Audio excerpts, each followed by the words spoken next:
my healthies. Buenos dias, goedemorgen, bonjour, shalom. Welcome back to the channel, guys. Yeah, we are continuing our series, our episode. This is episode number 3. Yes, this is episode number 3. We stop at the information about the fibroids. I know, guys, what a horrible experience that I went through, and like I said, I just wanted to encourage women out there to always fight and see if they can do a checkup, because like I said, in the Netherlands it's difficult. The doctors doesn't want you to have a checkup, a general checkup. My doctor even told me I should go to Germany. They just do it there. So weird. But anyways, she said only when something is hurting you. So any other area of your body is hurting you, then they will send you that to that specific branch. Anyways, so I'm just gonna encourage you guys, if you're living somewhere else in another country, please go and do a general checkup, just to see if everything is okay, especially if you plan to have children and you don't have any children yet. I'm going to put also the symptoms on the screen to show you guys the type of symptoms you can experience if you do have fibroids, and sometimes what the belly look like. I'm gonna take a look at these pictures here, and I'm gonna show you guys what it actually look like, because you might be walking around with fibroids like I was, and you don't know. And like I said, I think because I changed my diet more than 5 years ago, due to the fact that I have high blood pressure, and I had changed my diet and start eating healthy, and I also go to the gym often. I used to go 3 times per week before the pregnancy. So yes, I'm very active, and the way I eat, those two things play a big role with the fibers, because when I did my research, they say that being active, eating special diets, for example less meat, especially red meat, and that's what I've been doing because of for my high blood pressure. So I think that's why my fibroids never really grow, and they didn't have a big stomach like some others. So having a fibroids, guys, can even cause you to have a miscarriage if you're pregnant. So it's very serious, and according to the research, is about 95% of black women of color, our African women, has this fibroids, and this research was based on Europe. So because one of the things is that if you're missing vitamin D, lack of vitamin D can also cause it to come and continue to grow. So yes, guys, like I said, this I found out this in between, from trimester 2 going to trimester 3. I think it was like at the end of my trimester 2. And since that time, I have been on sick leave. I had to leave work, and yeah, I did my best. I was actually drinking paracetamol every 6 hours, because it was the only thing I can drink for the pain, but it wasn't really helping the pain much. Like, it would go away a little bit, but it's still there, it's still bothering me. Anytime that I move, I can feel it. And now that I know that it's there, I feel like something heavy on the side. And it was very tough. It was very painful. A lot of pain. I can remember a lot of pain, and just keep praying that this pain would go away. The doctor said usually after 2 weeks it might go away, because it can be that the blood flow is not flowing down to this side because of the pregnancy. Our body changed so much. Women, I have to say, this is a very big job, to be a mom, to carry a baby and to be able to deliver after 9 months. God created us to be this unique, you know, this special gift for women to give birth. And your body changed with it. Your body changed with it. A lot of changes. You just have to be constantly reading and constantly learning what's happening with your body. And it's not just that you're getting big, but inside your organs move around. I mean, yeah, there's a lot of things I was reading and looking into. So basically, having the fibroids was the biggest complication in my pregnancy that I thought of at that moment. So I went through it. I think after 3 weeks, the pain went down a bit, and I thought, okay, I can go back to work. So I went to work. I collected my laptop, and the doctor said, yeah, I'm not so sure if you can just go back to work like this full time. Maybe you take little steps. So I started to work from home 2 days per week, and then I think I did 1 week, and then the pain came back. The pain came back all over again, the same amount of pain. Very, very painful. I just had to endure the pain. Basically, there's nothing I could have get for the pain, so I just had to endure it. That is what happened between the end of trimester 2 going to trimester 3.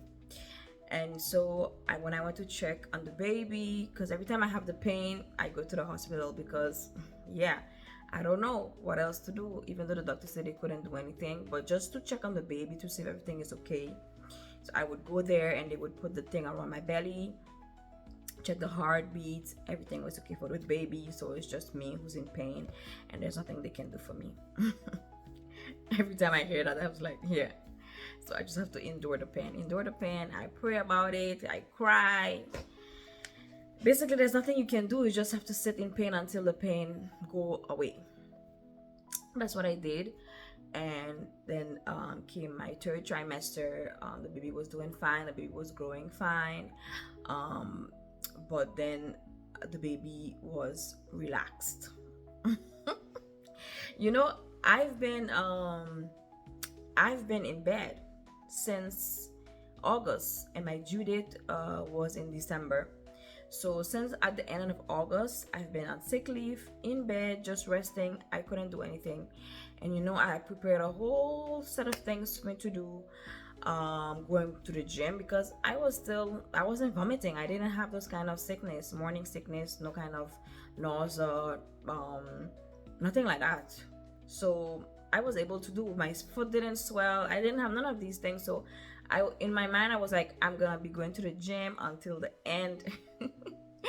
That was what I thought. But I was in bed from the end of August up until time for me to deliver the baby. So what happened is that when we went and checked the baby, it was which week? I have to look for the week and write it down for you guys. Normally that week is the time baby should be moving around, you know, spin around, the head have to be down so you can go you know, so we can deliver the normal way, the natural way. Baby did not turn around. Mr. decided to stay head up, foot down. So the doctor was saying, yes, if he stay like this for 1 more week, we have to try to do a manual manual move. So basically doctors would try and move him around manually from outside. That sounded so scary, but apparently it's something that they always do. And she was showing me on the internet, they have like 95% chance of him turning around, but at the same time, maybe he turn around now and then he will turn back. During the time of the movement, when they're going to try to move him manually, they said his heart rate can go up and it can have complications, and then we're gonna have to do emergency C-section.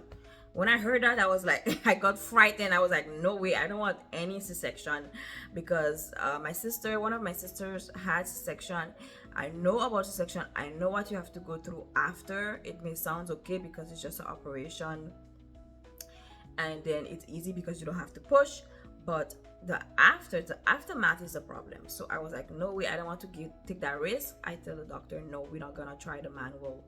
So then 1 more week went by. the following I went again, because I go to the hospital more often than any other regular pregnant woman because of my pressure. They also need to monitor it. But during the pregnancy, they give me like a new medication that will not hinder the baby, and that with that, it was fluctuating, going up and down. The pressure level was going up and down, so I had to visit the hospital more often than any other pregnant woman. So when I went there and the baby did not turn around, and the doctor had advised me to do it manually or try to do some exercise. I actually went to the gym during that time. The pain was less, the fibroid pain was less, so I went to the gym. I tried this exercise. I really wanted to push and have a natural birth, guys. So at the end, he didn't turn around. So then my husband and I was like, okay, let's try the manual. We never know, maybe it might work. But by the time we decided to do the manual, it was already too late. Apparently, when the baby reach around week 37, 38, 39, he's already in his comfortable position. They're already in their comfortable position. They should have already turned a long time ago, and it's difficult for them to do it manually. So the doctors, they tried. I think we spent 30 minutes trying to turn him around, and he didn't budge. Oof.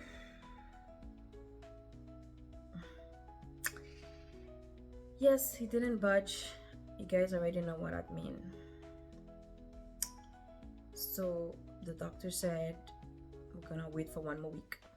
Well, I ask, I say, you know, some babies, they still turn at the very last minute.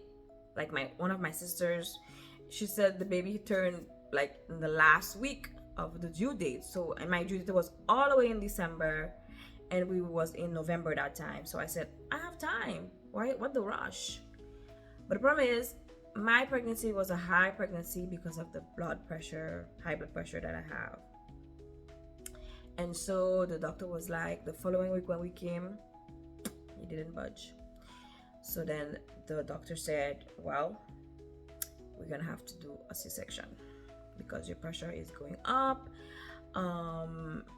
Is the baby getting bigger, and we have to take him out.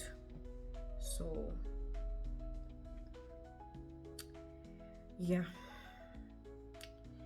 we have to do a C-section.